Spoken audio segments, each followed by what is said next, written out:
Hey guys, so today I want to run you through how to render lard and tallow. Lard and tallow are wonderful fats to keep on hand because they are minimally processed. And the more that we learn about our food and what we want to keep in our kitchens, the less processed food we want to bring in. And lard and tallow are great ways to do that. Lard is the fat from a pig. This is the leaf lard, so this is the fat from around the kidneys, and it's a really mild fat that is good as a butter replacement for like pastries and pies and such like that. It would be what you would use, like if you do use Crisco, this would be a really good replacement. Here I have beef fat or beef suet or tallow. Tallow is the end result, but this comes from a cow. This is the beef counterpart to the pork fat or the lard. You render them the same way. You cut them into fine pieces and you put them in a Dutch oven over here on low heat, and you just let them simmer away and let that fat really melt, and all the animal solids, the meat particles and such, will float to the top, and you're left with this really clean, beautiful white animal fat that you can use. Now, tallow is really good to use in skincare products. You could use lard as well, but tallow is really good to use in homemade soaps, and body butters or homemade lotions. It has really good soothing properties. But today I just want to show you how to render, what the process is on rendering down your lard and your tallow. So I'm going to point the camera down and I'm going to show you how simple it is to do this at home. So in case you do go to your local butcher and they have fat available for purchase, then it's not something that you would be intimidated by, and you can do this at home. So I'm going to point the camera down and show you how simple it is. All right, first we're going to start with our lard.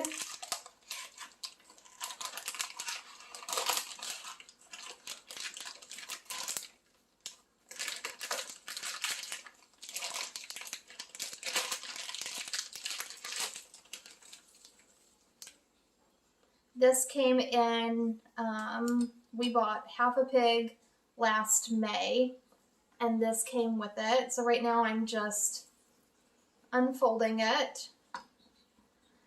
It's easiest to work with the fat whenever it's partially frozen or if you've just pulled it out of the fridge.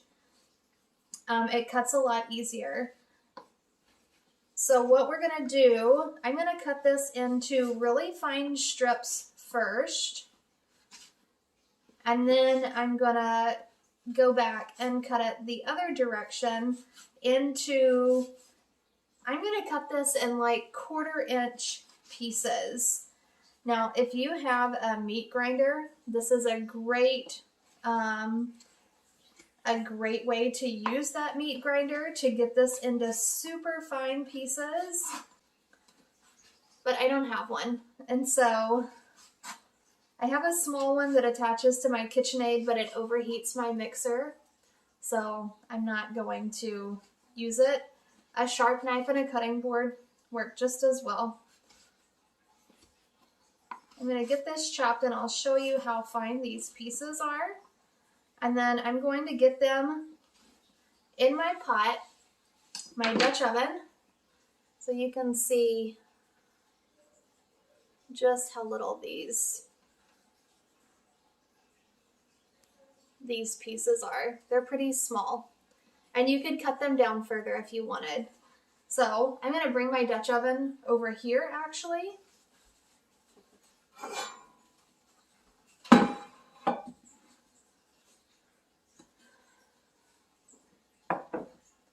This isn't a large amount of fat, and so this won't take long to render down at all. but you do want to keep an eye on it. It's not something that you want to start and then go for a walk outside.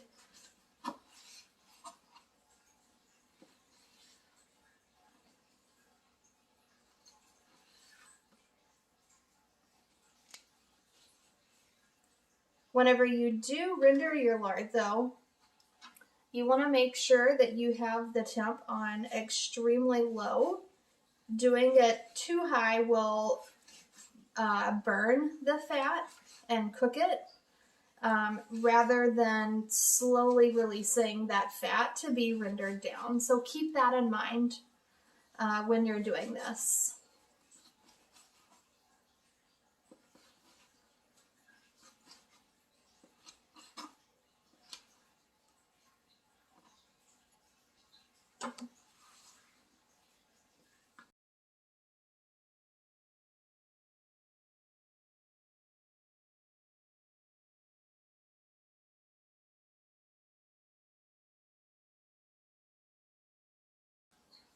So if you're looking for lard to render, it might be helpful to find a local butcher or a local farmer, one that has its own animals, processed, and just ask if they have the fats available.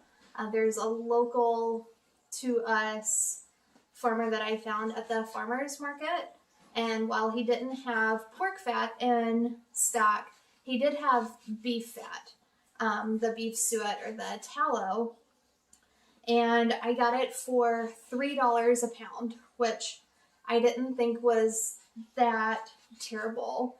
It came in like a 3-pound package, so I paid $9 for 3 larger packages. And in one, I can get about a quart or so of rendered tallow.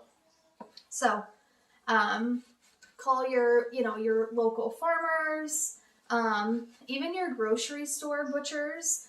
They do get the whole animal typically, and they just turn a lot of it into ground maybe.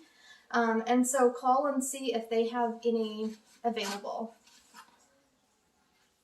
This is considered one of those waste products, but it can be incredibly valuable in the home kitchen whenever you do start cooking, with these natural fats.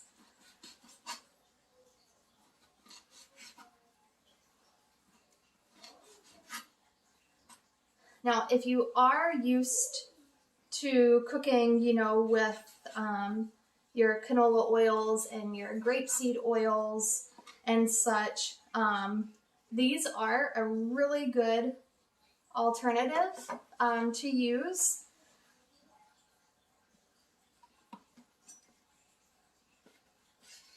Just in the fact that they haven't been refined, there is no crazy process that they have to go through in order to be produced. So you're just starting out whenever you are cooking with the pork fat and the beef tallow. You're just producing a higher quality product of whatever it is that you're cooking in your kitchen. All right, I'm on my last little bit here. So I'm just getting this chopped up pretty fine.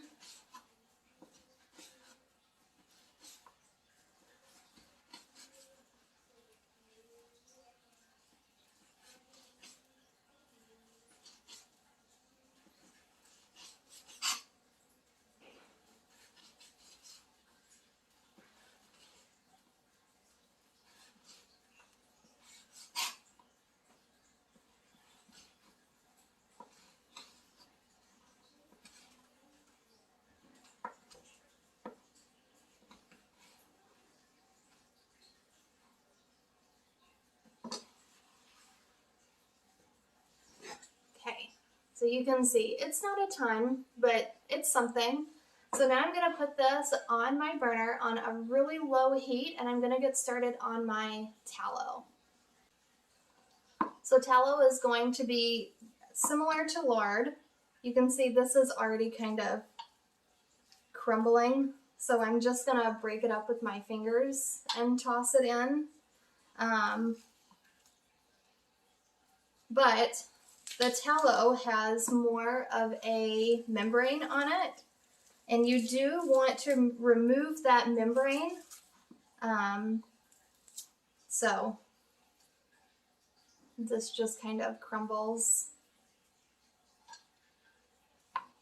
up like so, and then I'm going to take my knife and just cut this into small pieces as well.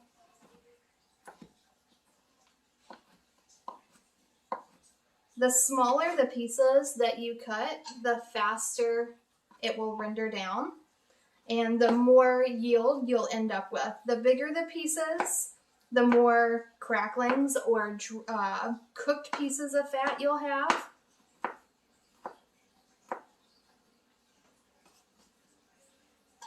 So we really want to maximize the amount of tallow that we're getting.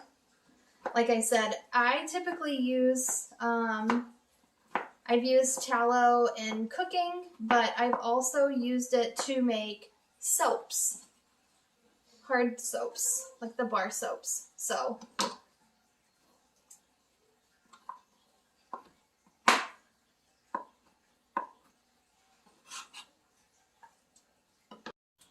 all right, here you can see we've got the tallow, and I just put it on. We're on low heat, and I'm going to walk over here, and I have the lard, and you can see at the top right up there how it's starting to turn translucent. That's the color that it's going to start turning as the fat starts to melt. And you'll really want to let this fat completely melt before you start skimming. Okay, so now you can see that the tallow here is almost fully translucent and it's bubbling and liquid is starting to form. That means your fat is rendering down. So we're just going to let it continue do this until the pieces are super fine and the bubbling starts to minimize. All right, we've got some good bubbling action going on right here. This is the tallow, and this is the lard. So I've got my jars for each.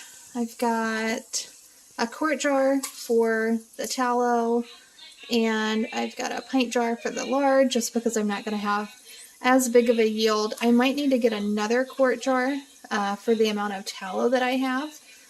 But here is my little setup. If you have cheesecloth, you can use that, but I mean, a paper towel works fine. I've got my quart jar, a little sieve, and my ladle. And so what I'm going to do is I'm just going to ladle in the lard in here. Now, usually at this point is whenever I like to start ladling, just because it gets some of that already rendered fat out of the pot, and it allows what is left to render down a little bit quicker. Once it gets to this point, it goes relatively quick. All right, so I'm gonna take very carefully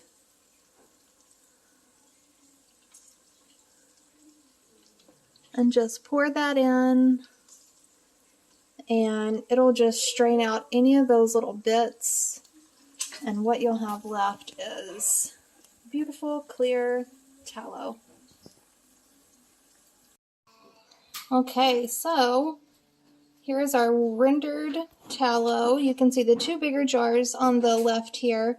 This is our tallow, and then our 1 pint of leaf lard. And I'll pan around over here, and these are the cracklings that I was left with. You can tell the difference. These darker ones are the tallow, and they're more like fine, crispy looking pieces. And you can see the lard pieces right here, the lighter colored. And you can see they're just, you know, tiny cubes of what we had rendered down. or what we cut up in the beginning. So that is how you render lard and tallow. It's a really simple process, and it's a really economical and affordable way to make your own cooking fats like you would use at home.